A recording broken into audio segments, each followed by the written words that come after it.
It's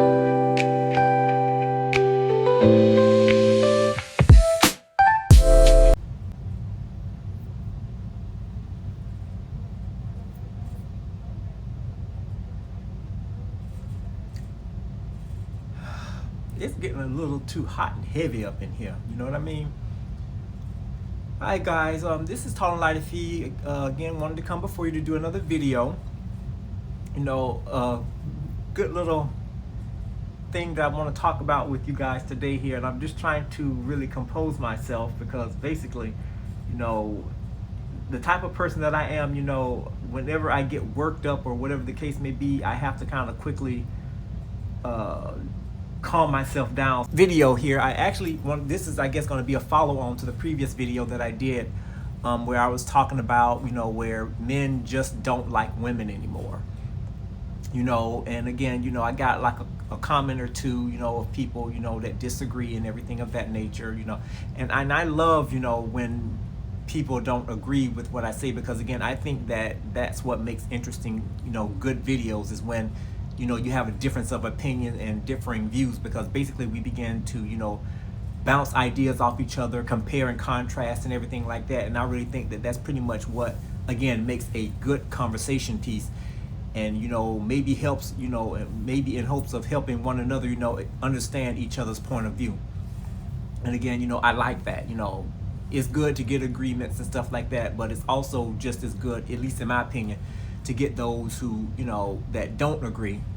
And it's good, you know, but I always ask that, you know, you always be respectful, you know, when you're talking about disagreements and stuff like that, you know. And again, you know, it's been pretty good, I must say. And is that I wanted to talk to you all about, you know, a recent, I guess, interview that was done by an actress called Leslie Jones. You know, I don't really follow her that much or really look at any of her material or even follow her acting credits and everything of that nature. But one thing I can say for sure is that, you know, she is very dogmatic in her opinion, you know, at least according to this recent interview that she did, where a lady was asking her, for the most part, you know, would she ever be, you know, what does she think of marriage and all of this other type of stuff, you know. And it really scared me, but then again, I wasn't too surprised, you know, as far as her reaction, because basically, if you don't really know her per se, she really gives that persona of really a masculine person, you know. And the thing about it again is that a lot of people, at least most men, are really turned off by that.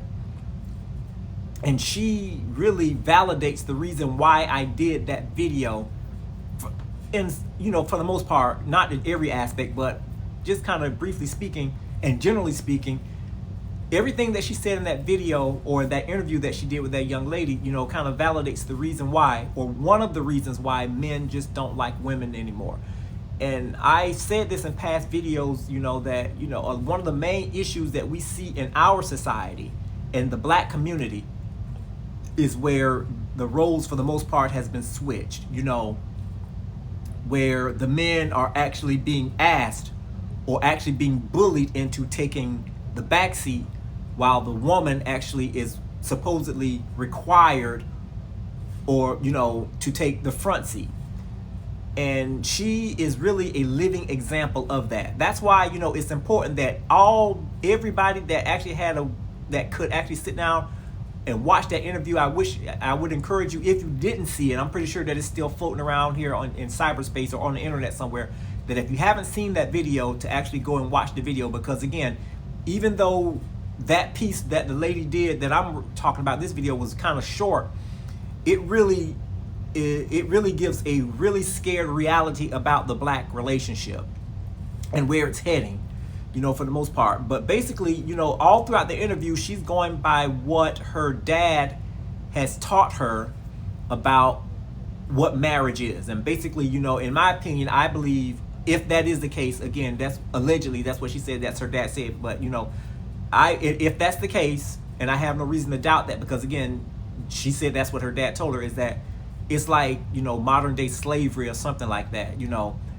And in my opinion, you know, her parents, well, she never mentioned her mother, but her dad has failed her tremendously. And I think or I would at least assume that when he was giving her this speech about marriage and everything of that nature, and that he wished that she never does get married, maybe it's because of how someone may have done him, in the past, and that he does not want her to experience the same hurt, or maybe, or the case, what I'm trying to say. He doesn't want her to experience the same things that he may have experienced in his marriage.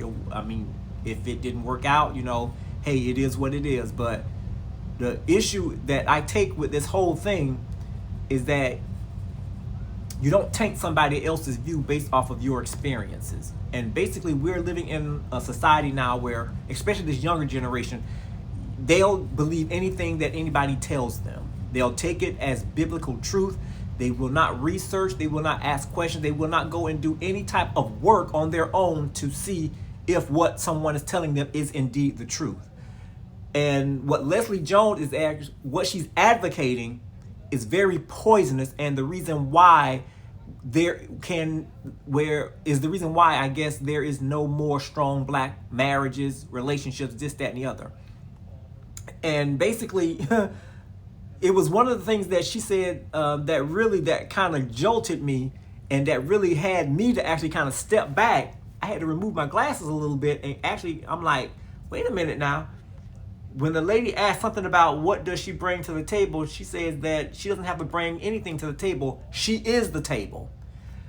That right there pretty much lets me know everything that I need to know about today's modern women. Again, I'm not saying all women are like this, but I'm just talking about just women in general of the modern age, where they feel that, they don't need to hear instruction. They know everything. Everything revolves around them. Nothing can happen without them being involved. A man has to listen to them. Based on how she's talking, it's like her father actually has instructed her that she has to be in control of everything. She has to take the lead. She cannot be, as they would call, subservient. And when I say subservient, I'm not talking about like being someone's doormat or being a slave. But again, when you are listening with an ignorant ear, when somebody's trying to tell you something, you're going to try to take away everything that is opposite of what they're saying. And see, in my opinion, Miss Leslie Jones is not a very smart woman. As a matter of fact, I think a lot of this also has to do, again, with a lot of experiences that she has had in her life where, she may have been overlooked by men that she really would hope to have been in a relationship with. See, one thing about it is that, and again, men and women, of course, they have different emotions and they act on things differently, of course, again, because we're different. Women are a lot more emotional than men. We can actually handle a situation. We don't sit there and let it actually turn inward where it actually affects us in our whole state of being. A woman can experience something, and next thing you know, it's turning inward. She's grabbed a hold. She's thinking, okay, you know what? This hurts. So now, I have to carry this hurt around. So, and the sad part about it is that everybody else has to actually be a victim because of what somebody else have done. It's like if you're being cut, you haven't healed from the hurt, so you're going to bleed on everybody else, and that's not right. Whatever issue that you have, you need to take it and, deal with that one person that may have done you wrong. Everybody else shouldn't have to suffer because of what somebody else has done to you.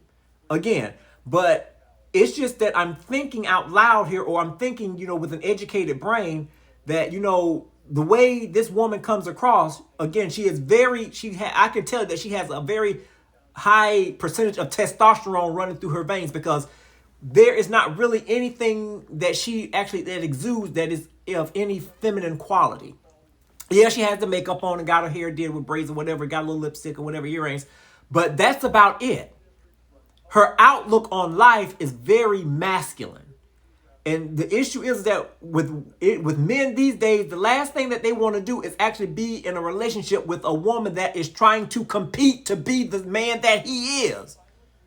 And in the black community, that's all that we have right now is competition. You don't hear about it much in the white community. You don't hear about it much in the Asian community. You don't hear about it much in any other community but the black community, where where it's the woman competing to be with the man.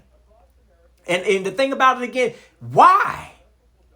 That's the question. Why is it always so hard, to just accept things, and just be who you are supposed to be.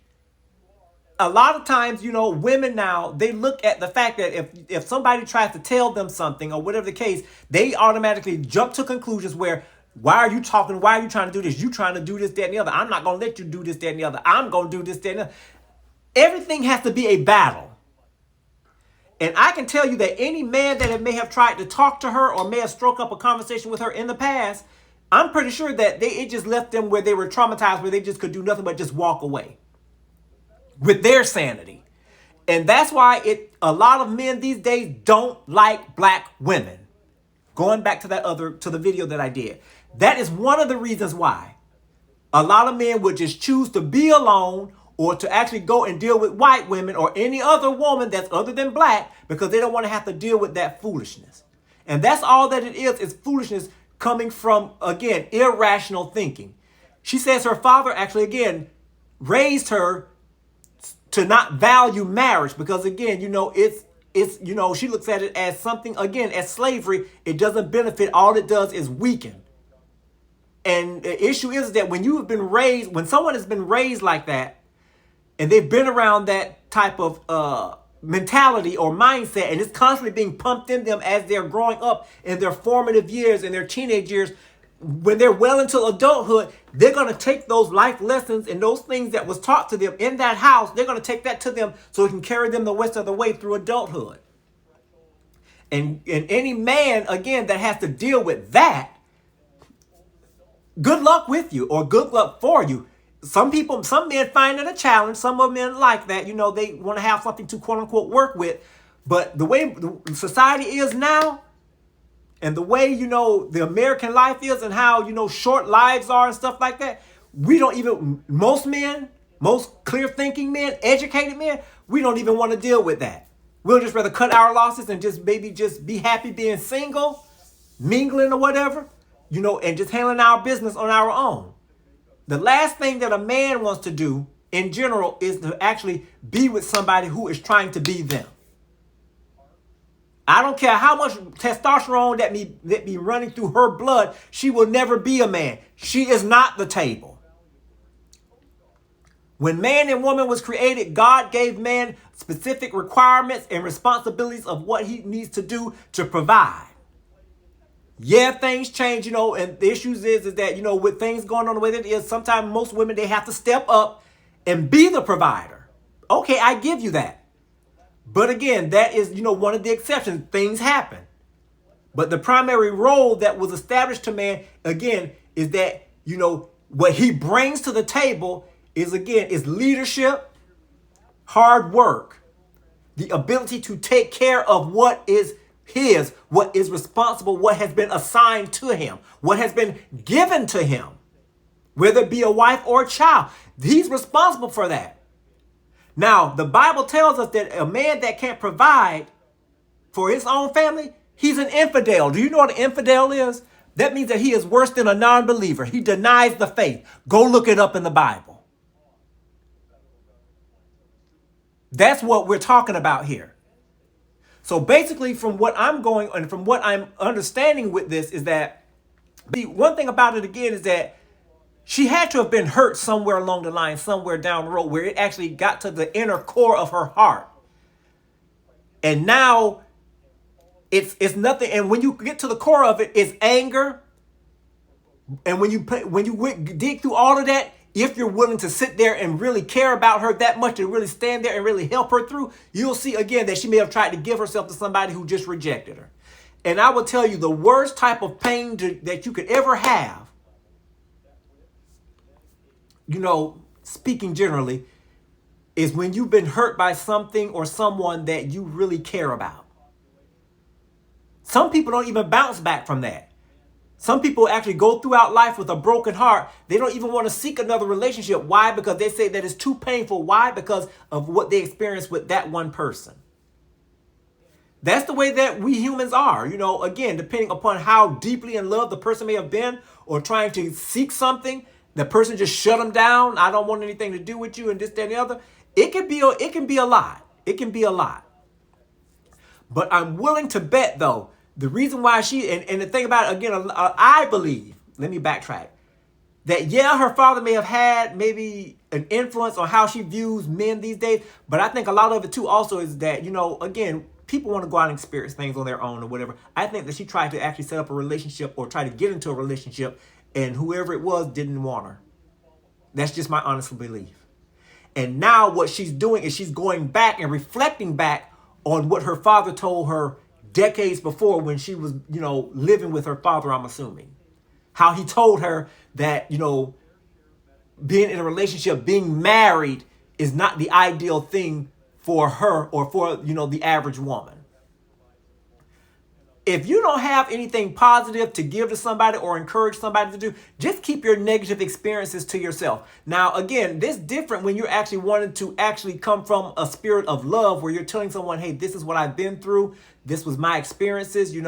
Again, this is the reason why I am the way because of this, that, and the other. But I am not saying for you that marriage is not for you. If you feel that you want to get married, if you want to be somebody's wife, that's a good thing. Seek that. There's nothing wrong with being married. But then again, as I always say, marriage is not for everybody. And that's okay. But to take all of this type of stuff and then actually go on national syndicated talk show or whatever the case may be and just, exude such garbage about, what your opinion is about black men and that, And the sad part about it again is that you got a lot of non-thinking women these days. It is what it is. And I'm not dumping on them. It is what it is. And they will eat up everything that somebody tells them, again, because they, already have an axe to grind anyway. So they'll look at this and just jump on the bandwagon. Haven't even experienced life yet. Ain't even put themselves out there to be in a relationship. And they're going to automatically jump on what she says. They don't want to have anything to do with men because, again, of what this clown said. Now, again, if you dig deeper into Miss Lisa Jones, she's been made fun of online, about her looks and everything of that nature. And I think a lot of that has to do with it, too. Again, people can be cruel. Let's just be real. There used to be a saying where they says, sticks and stones may break my bones, but words will never hurt. That's the biggest lie that anybody could tell you. I used to believe it, but as you grow up and you begin to mature, you begin to look and go through things in life, and it gives you a different outlook on things. Words do hurt. It does. And then sometimes, you can say something that can actually cause, and I've said this too, sometimes words can kill you quicker than a bullet can. Because basically it's like it has killed your spirit, basically where you don't want to have anything to do with anybody anymore. You've washed your hands. Your relationship with that person is dead. And there's nothing more that they could ever do. They can apologize a million times. The damage has been done. You said what you felt. That's all that I need to know. So again, she's been, people have said a lot of cruel things to her. I'm almost certain. And I've read, internet articles over the years and blogs and stuff about, how people and how men view her. And I think, since she's saying she don't want a man, the feeling is mutual from the post that I've read. They don't want to have anything to do with her, basically. And I can see why. Your outlook, you don't have to be the best or the most attractive looking woman, but your words, your outlook, how you treat people, that really can actually outweigh anybody's looks. It can make you even more attractive. But again, it's those words, grievous words. That's what's coming out, and it's causing issues that exist in our black community. It's adding to what's already there. So the question is there any real chance of even saving the black relationship? Because again, what she said, it's gone viral now. And it's going to go into the hands of the wrong people. They're going to misinterpret. And guess what? They're going to use her motto as a model on how they're supposed to live the rest of their lives. It's amazing how psychology works. But, I just wanted to kind of come online, and just kind of talk to you guys briefly about that. Because, again, when I saw that, I was like, wait a minute, this got to be a joke, right? She's got to be kidding. But no, this woman is serious. what do you bring to the table? What do you mean what I bring? I am the table. So that lets me know right there that women, again, and she's just reinforcing everything that black men have been saying all along, that they're very high-minded. They want to do everything. They don't have a need for a man. They can do everything for themselves. So again, since you don't need me, I'll just step back. But don't get mad when I go the other way. Why? Because you didn't want me. You said that you didn't need me. So again, you can't have it both ways now. So again, that's all that I have for today. Peace out. And this is just very interesting. I'm trying to tell you, the quality of just the black community these days is just spiraling down. Talk to you guys later. Peace out.